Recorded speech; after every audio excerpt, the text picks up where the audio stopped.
La Sociedad Española de Radiodifusión presenta... Ser... ¡Viva la radio! Podcast. Siempre.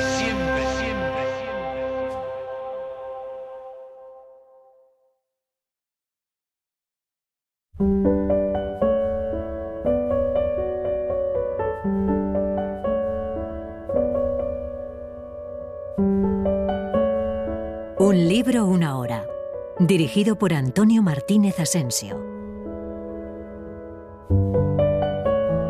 Bienvenidos al podcast de Un libro, una hora. En este episodio os vamos a contar todos los nombres de José Saramago. José Saramago nació en Aciñaga, en Portugal, el 16 de noviembre de 1922. Es un autor esencial que ha construido una obra de una grandísima calidad literaria, innovadora y profunda. Es el autor de El año de la muerte de Ricardo Reis, Levantado del suelo, Memorial del convento, El Evangelio según Jesucristo o Todos los nombres, entre otras. Nosotros ya les hemos contado en Un libro, una hora, Ensayo sobre la ceguera, Ensayo sobre la lucidez, Las intermitencias de la muerte, La caverna y El viaje del elefante. José Saramago murió en Tías, Lanzarote, en 2010. Todos los nombres se publicó en 1997, justo antes de que le concedieran el Premio Nobel de Literatura. Es una novela brillante que nos habla de quiénes somos y de lo que sabemos de los demás, de la muerte, del amor, de la soledad y de la identidad. Vamos allá. Encima del marco de la puerta hay una chapa metálica larga y estrecha revestida de esmalte. Sobre un fondo blanco, las letras negras dicen Conservaduría General del Registro Civil.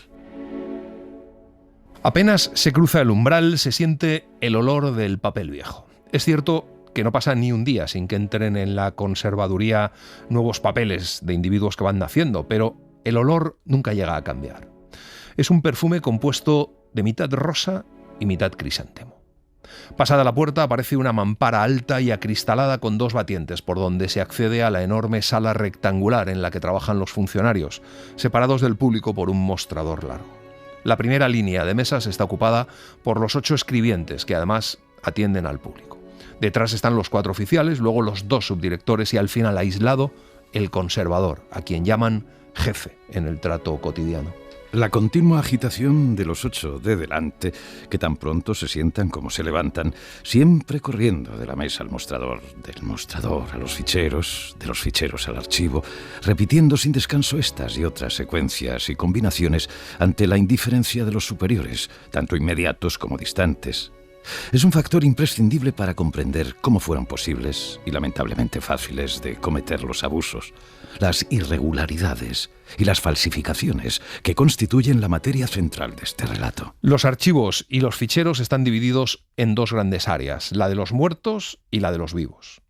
Los papeles de los que ya no viven se encuentran en la parte trasera del edificio, cuya pared del fondo, de tiempo en tiempo, en virtud del aumento incesante del número de fallecidos, tiene que ser derribada y nuevamente levantada unos metros atrás. Consideradas ciclópeas y sobrehumanas por todos los observadores, estas construcciones se extienden por el interior del edificio más allá de lo que los ojos pueden alcanzar. A partir de cierta altura, comienza a reinar la oscuridad. Los muertos, esto es, sus papeles, están metidos por allí dentro, en peores condiciones de lo que debería permitir el respeto. Por eso da el trabajo que da encontrarlos. Cuando un pariente, un notario o un agente judicial vienen a la Conservaduría General requiriendo certificados o copias de documentos de otras épocas.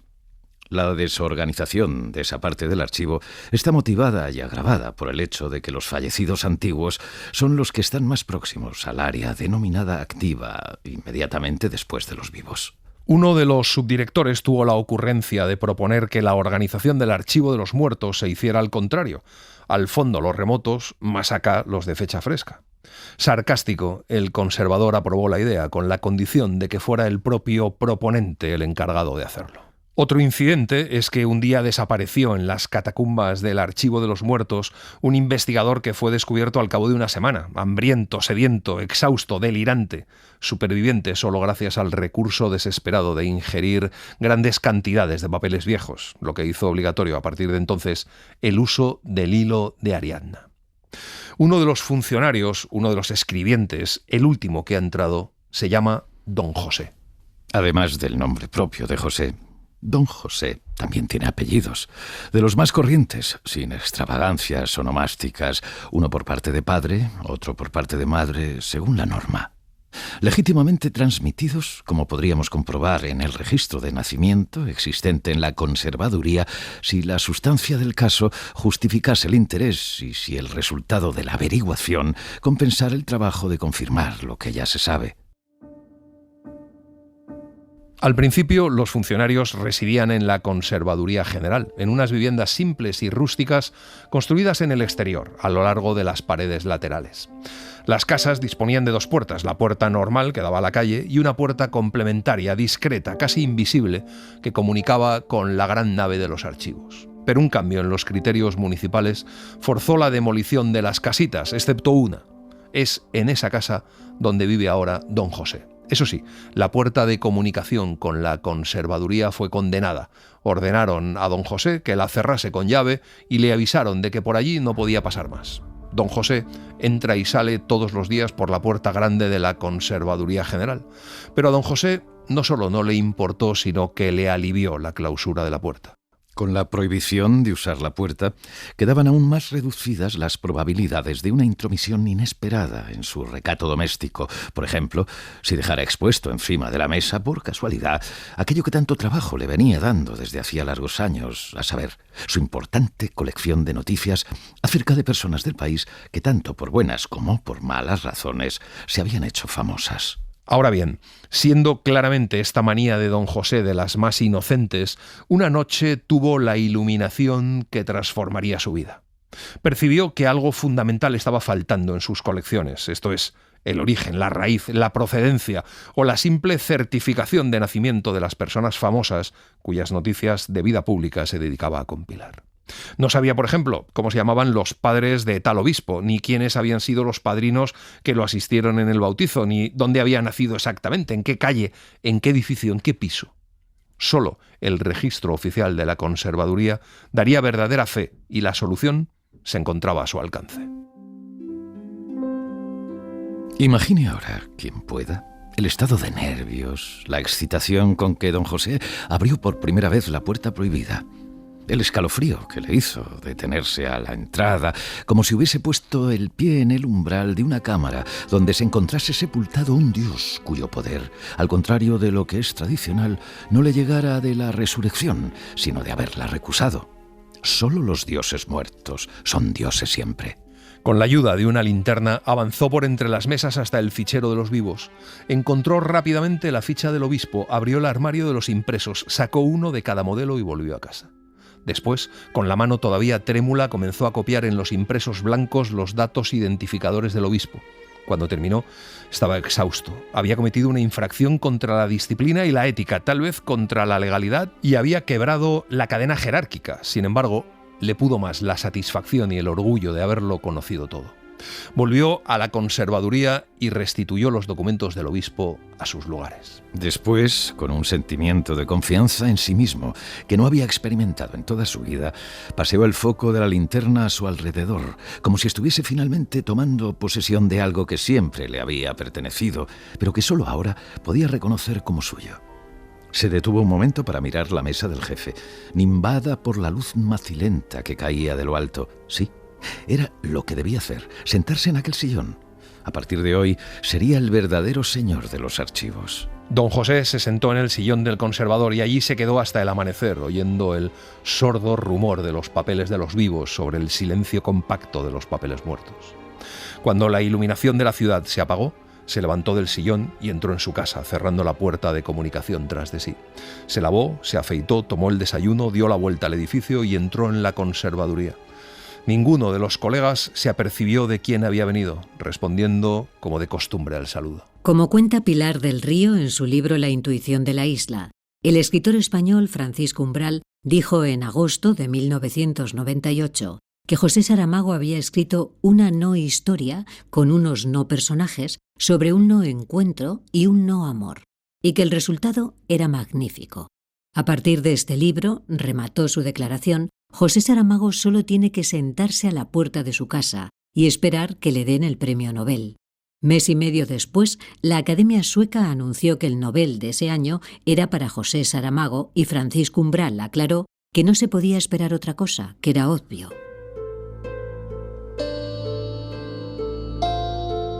Trabajando con empeño, algunas veces hasta bien entrada la madrugada, con las previsibles consecuencias negativas en los índices de productividad que está obligado a satisfacer en el tiempo normal de servicio, don José concluye en menos de 2 semanas la recogida y transposición de los datos de origen de los expedientes individuales de las 100 personas más famosas de su colección.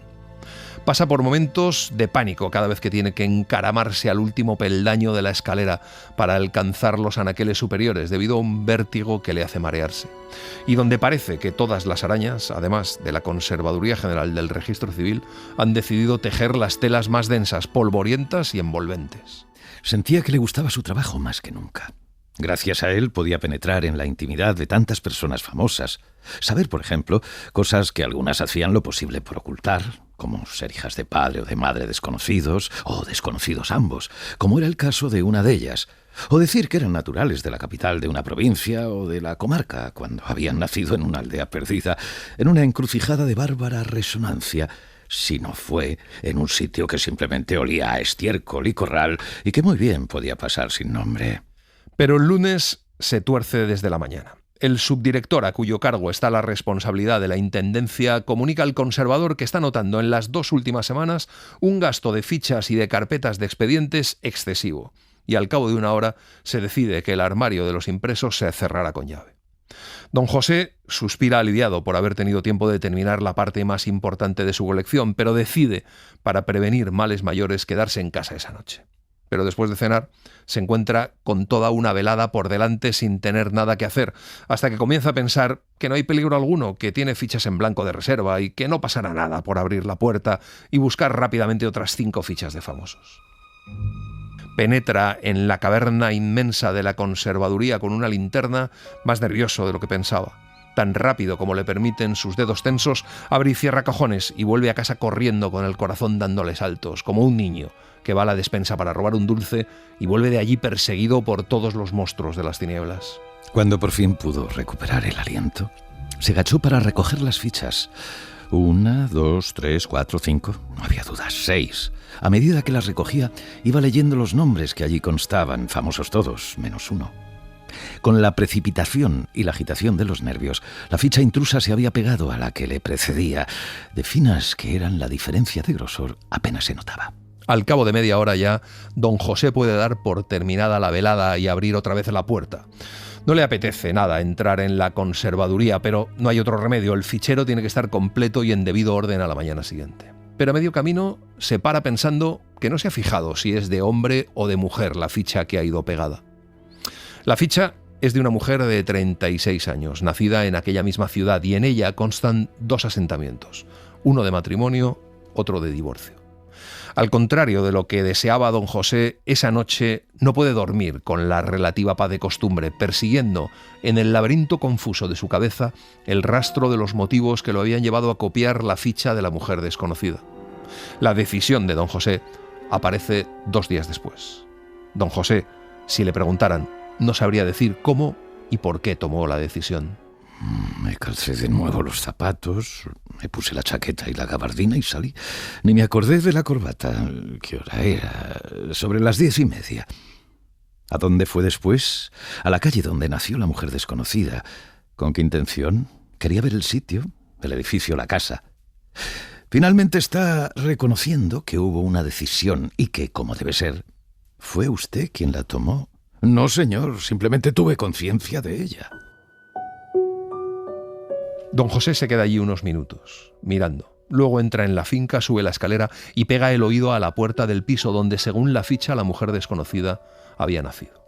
Permanece algunos minutos en el oscuro rellano, inmóvil, tenso, intentando distinguir los sonidos que llegaban de dentro. Oye el llanto enojado de un niño de pañales. Luego oye una voz de hombre quejándose del llanto. Don José se asusta y comienza a bajar la escalera despacio, sin encender la luz, rozando levemente la pared con la mano izquierda para no perder el equilibrio. Cuando llega a la calle, las piernas le tiemblan, el sudor le corre por la frente. Don José pasa una noche difícil, pero se duerme enseguida. Lo despertó una idea inesperada que irrumpió en medio del sueño, de un modo tan fulminante que no dio tiempo a que un sueño se tejiese con ella. La idea de que la tal mujer desconocida, la de la ficha, fuese en resumidas cuentas aquella que él había oído meciendo al niño, la del marido impaciente.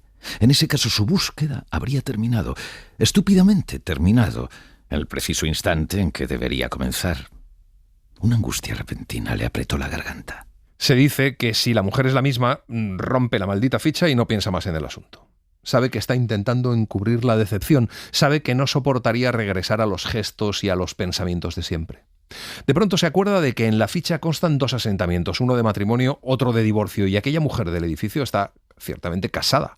Si fuera la misma, tendría que haber en la ficha un asentamiento del nuevo matrimonio, aunque es verdad que a veces la conservaduría se equivoca, pero en eso don José no quiere pensar. Alegando razones particulares de irresistible fuerza mayor, que se excusó de no explicar, recordando en todo caso que en 25 años de fiel y siempre puntual servicio, era esta la primera vez que lo hacía. Don José pidió permiso para salir 1 hora más temprano. Don José sabe que si no quiere llegar tarde a su destino, si no quiere enfrentarse con el dueño de la casa de vuelta ya del trabajo, tiene que tomar un taxi, lujo donde los haya, tan infrecuente en su vida. Lo primero que se da cuenta al abrir la puerta es que la mujer no puede ser la mujer desconocida porque es mucho más joven. Pero decide preguntar por si sabe algo o si hay en el edificio algún inquilino antiguo. En el entresuelo derecha vive una señora mayor. Don José baja las escaleras, pero no llama al timbre. Dejará la nueva investigación para el fin de semana. Se da cuenta además de que tiene que falsificar una credencial para que todo parezca una investigación oficial de la conservaduría. Entró en una papelería y compró un cuaderno grueso de hojas pautadas, de los que usan los estudiantes para apuntar las materias escolares a medida que creen que las van aprendiendo. La falsificación de la credencial no le lleva mucho tiempo. La redacción, el estilo, el vocabulario empleado tiene un tono autoritario, sin flexibilidad ni fisuras. El sábado, vistiendo su mejor traje, la camisa limpia y planchada, la corbata más o menos correcta, casi a juego, protegido en un bolsillo interior de la chaqueta el sobre timbrado con la credencial, don José toma un taxi y se va a ver a la señora del entresuelo derecha. Después de responder a los quién es, qué desea, quién lo manda, qué tengo yo que ver con esto, ve que la señora del entresuelo derecha no es tan mayor como ha imaginado. No son de anciana aquellos ojos vivos, aquella nariz recta, aquella boca delgada pero firme, sin arrugas en las comisuras. La mujer no abre completamente la puerta hasta que don José no pronuncia el nombre de la mujer desconocida. Entonces, la puerta se abre un poco más. La mujer lo condujo a una pequeña sala cuidadosamente ordenada y limpia, decorada con un gusto de otra época. Le ofreció un sillón, se sentó también, y sin dar tiempo al visitante para nuevas preguntas, dijo: «Soy la madrina». Don José esperaría todas las revelaciones menos esa. Le cuenta que es viuda, que las 2 familias se llevaban muy bien, que la niña tendría 8 años cuando se cambiaron de casa, que hace 30 años que no tiene noticias de ella, que los padres no escribieron nunca. A don José le parece raro y pregunta por qué. La mujer contesta que esos son asuntos privados, pero don José contesta que para la Conservaduría General del Registro Civil no existen asuntos privados. La mujer lo mira fijamente, se pasa la mano por la frente, deja caer lentamente los párpados marchitos y después le dice, sin abrir los ojos, que la madre de la niña sospechó que ella mantenía una relación íntima con su marido. Y era verdad. Por eso se mudaron. Don José sabe que aquella mujer siguió casada porque le ha dicho que es viuda. La mujer le dice que tiene buena memoria. Es una condición fundamental para ser funcionario de la Conservaduría General del Registro Civil. Mi jefe, por ejemplo, y esto es solo para que se haga una idea, se sabe de corrido todos los nombres que existen y existirán, todos los nombres y todos los apellidos. Todos los nombres están en la cabeza de su jefe. Así, el expediente de una persona es el expediente de todas. Don José le pregunta si sabe a dónde fueron. La mujer escribe rápidamente algunas palabras en un papel. Es el nombre de la calle donde estaba la escuela a la que acudía su ahijada cuando se mudaron. Luego se levanta y busca en un álbum. Le da una foto, un retrato en blanco y negro de una niña de 8 o 9 años, una carita que debía ser pálida, unos ojos serios debajo de un flequillo que rozaba las cejas. Don José siente que sus propios ojos se arrasan de lágrimas. La mujer le ofrece un café y cuando don José ya se va, la mujer le pregunta si se le ha ocurrido buscar en la guía telefónica. Esa noche, En pijama, don José entra en la conservaduría y consulta la guía telefónica. No encuentra el teléfono de la mujer desconocida, pero sí el de su padre y el de su exmarido. Los efectos de esta inquietud constante, obsesiva, se manifestaron pronto en errores en el trabajo, en faltas de atención, en súbitas somnolencias diurnas debidas a los insomnios nocturnos. En resumen, don José, hasta aquí apreciado por sus varios superiores como un funcionario competente, metódico y dedicado, comenzó a ser objeto de avisos severos, de amonestaciones, de llamadas al orden, que solo sirven para confundirlo aún más. El conservador le llama al orden y le pregunta si está enfermo. Don José contesta que enfermo no, pero que está durmiendo mal. Le aplican un día de suspensión, pero solo de salario. El trabajo se le acumula. Ha perdido cualquier esperanza de que lo autoricen a ausentarse 2 o 3 horas, que es lo que necesita para acercarse al colegio a investigar. Se le ocurre que lo más fácil sería llamar por teléfono al padre o al exmarido, pedir la dirección de la mujer desconocida y plantarse allí, pero sabe que no lo va a hacer. Se pregunta entonces por qué la busca, por qué anda investigándole la vida. Le parece absurdo, pero ya es hora de hacer algo absurdo en la vida. Tuvo que cambiar 2 veces de autobús antes de llegar a su destino. La escuela era un edificio largo de 2 pisos y buhardillas, separado de la calle por una valla alta. El espacio intermedio, una franja de terreno donde crecían dispersos algunos árboles de pequeño porte, debía de utilizarse para el recreo de los alumnos. No había ninguna luz. Don José comprueba, mira, estudia y luego se marcha. Los días siguientes trabaja de forma ejemplar, sin cometer ningún error. El viernes, en el momento de acabar el trabajo, el conservador infringe todos los reglamentos, despreciando todas las tradiciones, y asombra a todos los funcionarios cuando al salir, pasando al lado de don José, le pregunta si está mejor. Don José responde que sí, que está mucho mejor. Los otros escribientes, los oficiales e incluso los subdirectores miran a don José como si lo vieran por primera vez. Al salir de la Conservaduría General, don José se va a comprar. Entra en 3 tiendas diferentes y compra medio kilo de manteca de cerdo, una toalla de rizo y un cortavidrios. Por la noche vuelve a la escuela. El plan para entrar en el colegio, escalando una pared, rompiendo un cristal y entrando por detrás a una especie de almacén, no resulta tan fácil como pensaba. Don José sentía dolores por todo el cuerpo. Debía de tener las rodillas desolladas, quizás sangrando. La incomodidad que le producía la rozadura de los pantalones no decía otra cosa. Además estaba mojado y sucio de la cabeza a los pies. Se quitó la gabardina que chorreaba. Es de madrugada. Busca un cuarto de baño. Se asea más o menos y busca un sitio para dormir. Lo hace en el sofá del despacho del director. Por la mañana busca la zona de comedor para desayunar y luego se va a los ficheros. Primero encuentra las fichas de los profesores y luego las de los alumnos, pero allí solo están los alumnos actuales. Le cuesta encontrar el archivo histórico. Tiene que recorrer casi todo el colegio hasta que llega al desván. Tiene que subir una escalera de caracol que sube en dirección a una tiniebla espesa sin pasamanos. Por su vértigo, don José sube arrastrándose sobre los escalones hasta llegar a la buhardilla, donde se queda tendido de bruces, la camisa y la cara posadas en el polvo que cubre el suelo, las piernas colgando en las escaleras. La primera ficha apareció al cabo de media hora. La niña ya no usaba flequillo, pero los ojos, en esta fotografía sacada a los 15 años, conservaban el mismo aire de gravedad dolorida. Cuidadosamente, don José la puso encima de la silla y continuó buscando. Trabajaba en una especie de sueño minucioso, febril. Bajo sus dedos se escapaban las polillas espantadas por la luz y poco a poco, como si removiera los restos de un túmulo, el polvo se le agarraba a la piel tan fino que atravesaba la ropa. Se pasa el día buscando el rastro de la mujer. Sube y baja varias veces para descansar y para comer. A la mañana siguiente, apenas la Conservaduría General ha comenzado su actividad, don José entreabre la puerta de comunicación y dice que está enfermo. El subdirector le dice que pronto será visitado por el médico oficial y a continuación pronuncia unas palabras que ningún funcionario inferior de la Conservaduría General ha tenido la felicidad de escuchar. El jefe le desea que se mejore. Y es que cuando don José salió del colegio, magullado, sucísimo, ningún taxi le quiso parar por su aspecto y tuvo que llegar andando hasta su casa, bajo una lluvia terrible, pero feliz, con las fichas de la mujer desconocida en el bolsillo de su chaqueta. 13 fichas que muestran los retratos de una joven en diferentes edades, de niña a adolescente. Llevar el retrato de una persona en el bolsillo es como llevar un poco su alma. Cuando acaba de meterse en la cama, se abre la puerta de comunicación con la conservaduría. Es el subdirector que viene a llevarle unas medicinas. Encima de la mesa ve las fichas del colegio. Apenas la puerta se cerró, don José, con un movimiento brusco, como si tuviese miedo a ser sorprendido en falta, metió las fichas debajo del colchón. No había nadie allí para decirle que era demasiado tarde, y él no quería pensar en eso. Cuando llega el médico, recibe la visita del jefe.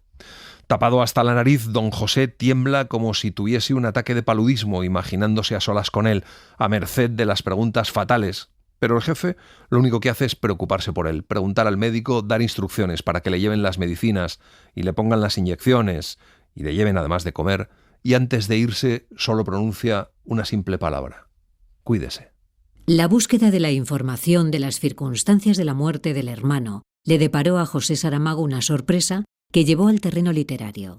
Resulta que su hermano oficialmente no estaba muerto. Su defunción no figuraba en el registro civil.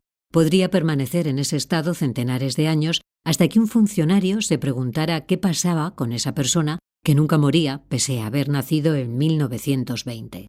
De esta historia real surge Todos los nombres, la novela de la búsqueda fabulosa que hace un funcionario del registro civil llamado don José, que asume como proyecto de vida reconstruir el rastro de una mujer desconocida cuya ficha encuentra por casualidad.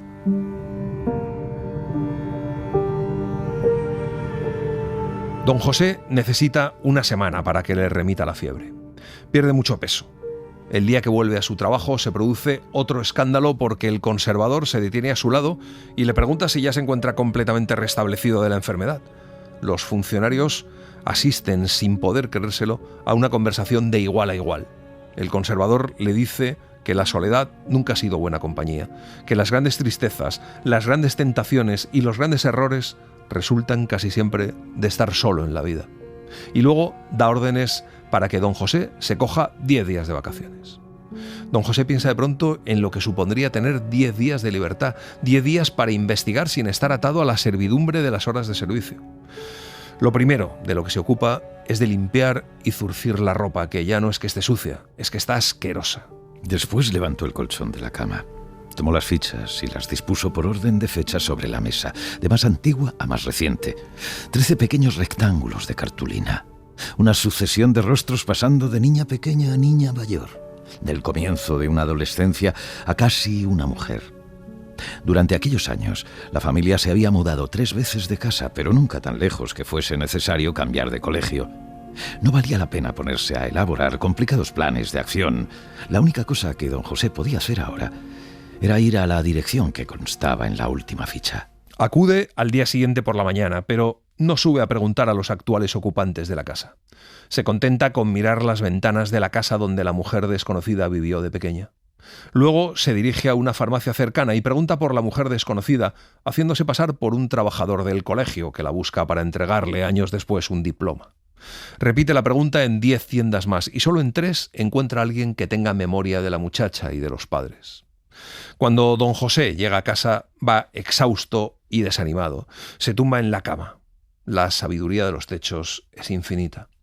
La idea que el techo le da a don José es que interrumpa las vacaciones y vuelva al trabajo y se reserve el resto de los días para otra ocasión. Como cada día, busca su cuaderno de apuntes y narra los frustrantes sucesos de la mañana. Luego se prepara una cena frugal y llora, sin vergüenza. De todos, el menos sorprendido fue el conservador. Habiendo, como de costumbre, entrado cuando todo el personal ya estaba en sus lugares y trabajando, paró durante 3 segundos al lado de la mesa de don José, pero no pronunció palabra. Ocurre que una de las transcripciones de declaración de nacimiento que está copiando don José una mañana es la de un individuo de sexo femenino cuyo nombre es en casi todo idéntico al de la mujer desconocida. Solo en el último apellido existe una diferencia y aún así la primera letra es la misma, así que se deberá archivar justo a continuación de la mujer desconocida. Don José casi no puede dominar la impaciencia al aproximarse el momento de un encuentro muy deseado, pero de pronto ve que la ficha de la mujer desconocida no está allí. La palabra fatal relampagueó inmediatamente dentro de la cabeza de don José. La fulminante palabra murió. Porque don José tiene la obligación de saber que la ausencia de una ficha del archivo significa irremisiblemente la muerte de su titular. Solo hay una posibilidad, una sola, de que la mujer aún esté viva. Es que su ficha se encuentre temporalmente en poder de uno de los otros escribientes para cualquier asentamiento nuevo, porque se haya vuelto a casar, por ejemplo. Pero en todo el día ningún colega abre aquel cajón del fichero. La mujer desconocida está muerta. Esa noche, don José vuelve a la conservaduría. Decidió a buscar la ficha de la mujer desconocida en los archivos de los muertos recientes. Lleva consigo la linterna de bolsillo y un rollo de 100 metros de cuerda resistente. Llegar hasta allí, por la noche, es toda una aventura. Cuando llega a la mesa del jefe y antes incluso de desatar la cuerda, se saca de debajo de la camisa el expediente de la mujer desconocida que confirma su muerte. Su conmoción es tan fuerte que no le deja oír el ruido de la puerta de la conservaduría, como si alguien acabase de salir. Que el tiempo psicológico no corresponde al tiempo matemático lo había aprendido don José de la misma manera que adquirió en su vida algunos otros conocimientos de diferente utilidad. En ninguna de las ocasiones anteriores, sin embargo, había experimentado la impresión real, objetiva, tan física como una súbita contracción muscular, de la efectiva imposibilidad de medir ese tiempo que podríamos llamar del alma, como en el momento en que ya en casa, mirando una vez más la fecha del fallecimiento de la mujer desconocida, quiso vagamente situarla en el tiempo transcurrido desde que iniciara la búsqueda. Fue 2 días después de mi asalto al colegio. Don José piensa que el caso ha quedado solucionado. ¿A quién va a interesarle ahora quién haya sido? Los padres, si la querían, la llorarán durante un tiempo, después llorarán menos, después dejarán de llorar. Al hombre del que se divorció tanto le dará. No hay nadie en el mundo a quien le interese el extraño caso de la mujer desconocida. Don José tiene delante el expediente y la ficha, y también las 13 fichas de la escuela, y otro retrato, el que la señora del entresuelo derecha le dio. Sin esperarlo, acaba de encontrar la respuesta a la pregunta de a quién podría interesar el extraño caso de la mujer desconocida. Toma el autobús en la parada enfrente de la conservaduría y una vez que se ha instalado, mira hacia allá, con su puerta antiquísima y los 3 escalones de piedra negra que le dan acceso. Entonces fue cuando, al mismo tiempo que el autobús finalmente arrancaba, desviándose despacio hacia el carril de circulación, un hombre alto, corpulento, subió los escalones de la conservaduría, abrió la puerta y entró. El jefe, murmuró don José, ¿qué hará en la conservaduría a estas horas? Llega a la casa de la mujer del entresuelo. Llama a la puerta. La mujer se acuerda de él. Le pregunta si encontró a su ahijada. Don José contesta primero que no y luego corrige y dice que sí. Y aclara que le gustaría tener una conversación con ella si tiene un momento disponible. La mujer le pide que entre y le dice que ella también tiene cosas que contarle y que, de hecho, durante unos días estuvo pensando telefonearle a la Conservaduría General, pero que después abandonó la idea, pensando que más pronto que tarde iría a visitarla.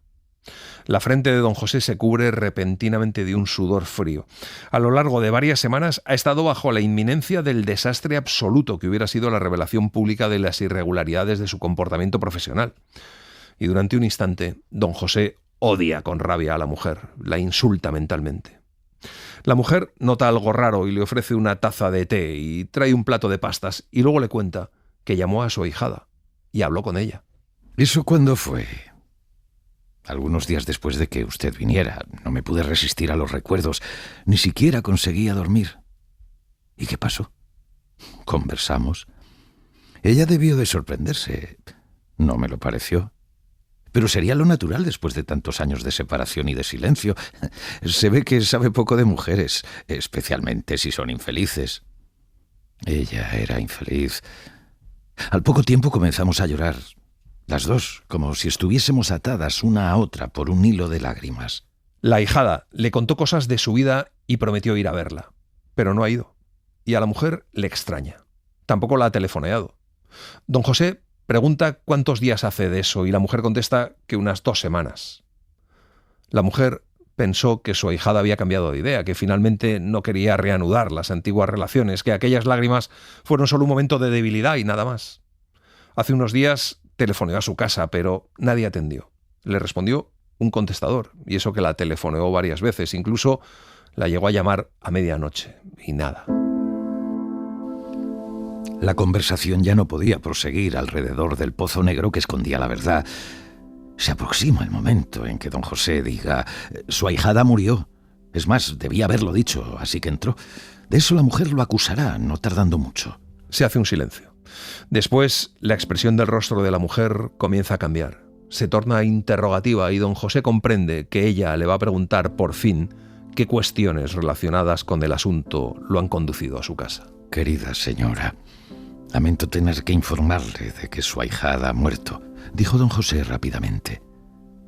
La mujer abrió mucho los ojos, levantó las manos del regazo y se las llevó a la boca. ¿Qué? Su ahijada... Digo que su ahijada falleció. La mujer pregunta que cómo lo sabe, y don José le enseña la ficha, y luego dice que lo siente mucho. La mujer sale de la sala y cuando regresa va enjugándose los ojos con un pañuelo. Le pregunta si solo ha ido para informarle del fallecimiento de su ahijada, y luego le dice que ambos han estado día tras día, uno desde el principio siempre diciendo la verdad, y el otro desde el principio siempre mintiendo. Y como don José lo niega, la mujer le pide que se vaya, y se pone de nuevo a llorar. Don José se levantó, dio un paso hacia la puerta. Después volvió a sentarse. «Perdóneme», dijo. «No llore, voy a contarle todo». Cuando don José acaba de hablar, la mujer le pregunta qué piensa hacer, y él contesta que nada. Entonces ella le pregunta por qué no habla con los padres, con el antiguo marido. Don José pregunta que para qué, y la mujer dice que para saber alguna cosa más sobre ella, cómo vivía, qué hacía. Y le pregunta de qué murió su ahijada. Pero don José no lo sabe, no figura en la ficha. La mujer le dice que ahí tiene una buena razón para seguir investigando. Y cuando don José se levanta para marcharse, la mujer le pide que la visite alguna otra vez, cuando se acuerde y le apetezca, aunque no sea para hablar de su ahijada. Le besé la mano como la primera vez. Pero entonces ocurrió algo que no esperaba. Ella mantuvo mi mano agarrada y se la llevó a los labios. Jamás en mi vida una mujer me había hecho esto. Lo sentí como un choque en el alma, un estremecimiento del corazón, y a una hora de madrugada, tantas horas pasadas mientras escribo en el cuaderno los acontecimientos de este día, miro mi mano derecha y la encuentro diferente. Aunque no sea capaz de decir en qué consiste la diferencia, debe de ser cosa de dentro, no de fuera. Don José se mete en la cama pero no tiene sueño. De repente le surge la ansiada resolución. Decide ir el sábado al cementerio. Se despierta tarde, casi a la hora de abrir la conservaduría. Ni siquiera tiene tiempo de afeitarse, pasa más de una hora antes de que el conservador llegue. El conservador entra con una expresión concentrada, casi sombría. Se para un instante junto a la mesa de don José y lo mira con severidad, sin una palabra. El conservador se dirige a su mesa y llama a los dos subdirectores. De pronto, uno de los subdirectores ordena que todos, oficiales y escribientes, se vuelvan hacia el conservador. El otro rodea el mostrador y cierra la puerta de entrada, fijando antes en el lado de fuera un letrero que dice «Cerrado temporalmente por necesidades del servicio». El conservador se levantó lentamente. Con la misma lentitud paseó los ojos por los funcionarios, uno a uno, como si los viese por primera vez o como si estuviera intentando reconocerlos después de una larga ausencia. Extrañamente, su expresión ya no era sombría, o lo era en otro sentido, como si lo atormentase un dolor moral. Después habló. El conservador hace un discurso largo, primero con una especie de declaración de principios, y luego empieza a hablar de la introducción inmediata de modernizaciones, pero al final el tema del discurso es la distribución espacial de los vivos y de los muertos. Recuerda la primera vez que alguien le propuso un cambio en ese sentido y luego recuerda el uso obligatorio del hilo de Ariadna y al final dice que es absurdo encontrar a los muertos donde se encuentran los vivos, puesto que a estos, por estar vivos, los tenemos permanentemente delante de los ojos, pero también un absurdo desde el punto de vista de la memoria, ya que si los muertos no estuvieran en medio de los vivos más tarde o más temprano, acabarían por ser olvidados. Firmaré, por tanto, una orden donde se especificará primero que a partir de la fecha del día de hoy, los muertos permanecerán en el mismo lugar del archivo que ocupaban en vida. Segundo, que progresivamente, expediente a expediente, documento a documento, desde los más recientes a los más antiguos, se procederá a la reintegración de los muertos del pasado en el archivo que vendrá a ser el presente de todos. Todos los nombres es un libro que nació coronado. Se trata seguramente del título con mejor aparato crítico de toda la amplia obra de José Saramago. El profesor Eduardo Lourenço dijo: «Todos los nombres es la historia de amor más intensa de la literatura portuguesa de todos los tiempos. La escritora brasileña Leila Perroné Moisés dijo: Saramago opta por la subversión individual contra la opresión de las autoridades catalogadoras, por el desorden de la vida contra el desorden de la muerte. Y todo con un estilo que parece haber alcanzado en la cima de la simplicidad, la cima de la sutileza. Todos los nombres es uno de esos pocos libros que todavía merecen ser definidos como un clásico. Se entra en el cementerio por un edificio antiguo cuyo frontispicio es hermano gemelo de la fachada de la Conservaduría General del Registro Civil. Presenta los mismos 3 escalones de piedra negra, la misma vieja puerta en el centro, las mismas 5 ventanas alargadas encima. Si no fuese por el gran portón de 2 hojas contiguo a la delantera, la única diferencia visible sería la placa sobre la puerta de entrada, también con letras de esmalte que dice Cementerio General. Al principio estaba todo tapiado y cuando hacía falta se echaban abajo los muros y se levantaban un poco más atrás. Pero un día tuvieron la idea de abrirlo por todos los lados, excepto por la parte que daba a la calle. Observado desde el aire, el Cementerio General parece un árbol tumbado, enorme. La divisa no escrita de este Cementerio General es todos los nombres, aunque deba reconocerse que en realidad es a la Conservaduría a la que estas 3 palabras le sientan como un guante, por cuanto en ella todos los nombres efectivamente se encuentran, tanto los de los muertos como los de los vivos, mientras que el cementerio, por su propia naturaleza de último destino y último depósito, tendrá que contentarse siempre con los nombres de los finados. No es la primera vez que don José aparece en el Cementerio General. Avanza directamente al mostrador. Siendo conocido de la casa, no necesita presentar el carné que lo identifica como funcionario del registro civil.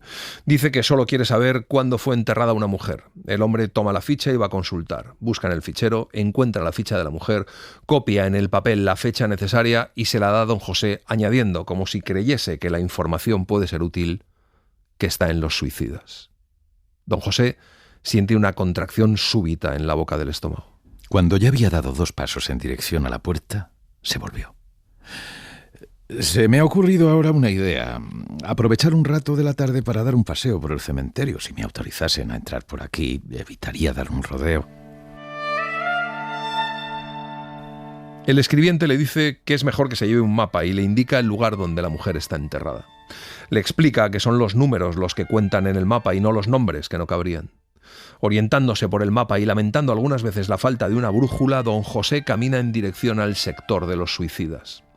Tendrá que andar unos 8 kilómetros. Llega por fin con el cielo tamizando las cenizas aún blancas del crepúsculo.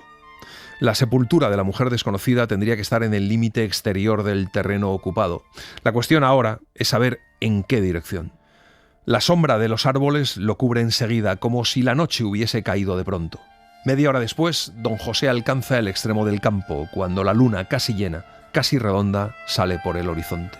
En un claro, don José encontró lo que buscaba. No se sacó del bolsillo el papel que el escribiente del cementerio le había dado. No hizo ningún esfuerzo para retener el número en la memoria, pero lo supo cuando necesitó de él y ahora lo tenía delante, iluminado de lleno, como si hubiera sido pintado con tinta fosforescente. «Está aquí», dijo. Don José pasa frío durante la noche porque se queda allí. Al cabo de muchos y costosos trabajos ha conseguido por fin encontrar a la mujer desconocida. Lo que percibe en su interior se parece a una indecisión, a una duda, como si todavía no hubiese terminado su búsqueda, como si haber llegado hasta allí no representase sino otro paso. Pero murmura que está muerta, que ya no puede hacer nada más. Contra la muerte no se puede hacer nada. Don José se sienta bajo un árbol, encogiéndose al abrigo de la cavidad providencial de un tronco. Se alza el cuello de la chaqueta, se encoge todo lo que puede para guardar el calor del cuerpo, cruza los brazos resguardando las manos debajo de los sobacos y se dispone a esperar el día. Se duerme cerca de la madrugada. Cuando abre los ojos, el día clarea. Al lado de la sepultura de la mujer desconocida, mordisqueando la hierba húmeda, había una oveja blanca. Alrededor, aquí y allí otras ovejas pastaban, y un hombre mayor, con un cayado en la mano, venía hacia don José. Lo acompañaba un perro vulgar, ni grande ni pequeño, que no daba señales de hostilidad, aunque tenía todo el aire de estar esperando una orden del dueño para manifestarse. Charlan un rato y luego el hombre le dice que si le jura no revelárselo a nadie, le contará un secreto. El pastor le confiesa que en ese lugar no todo es lo que parece, que la persona que está allí no es quien él cree, porque el pastor cambia los números de todas las tumbas antes de que traigan y coloquen las piedras con los nombres. Don José se indigna, dice que la muerte es sagrada, y el pastor le contesta que lo que es sagrado es la vida, y que no hay mayor respeto que llorar por alguien que no se ha conocido. Decidido a recuperar el sueño perdido, don José se metió en la cama nada más llegar a casa, pero todavía no habrían transcurrido 2 horas, ya estaba otra vez despierto. Piensa que no tenía ningún motivo para buscar a esa mujer, a no ser el amor. Entonces se pregunta cómo podría querer a una mujer a la que no conocía, a quien nunca había visto. Pero es que querer verla, querer conocerla, ya es amar. Don José decide visitar a los padres de la mujer desconocida, el último paso antes de darse de bruces con el muro. Antes de ir a su casa, llama por teléfono para anunciar su visita. Un taxi lo lleva a la casa de los padres de la mujer desconocida. Le abre una señora que aparenta unos 60 y pocos años. La casa tiene un aire sombrío. Le hace pasar a lo que parece un despacho donde espera un hombre bastante mayor que ella. Don José les explica que la conservaduría necesita conocer la causa del suicidio para establecer parámetros de intervención y así impedir otros suicidios. Su hija dejó alguna carta. Ninguna carta, ninguna palabra.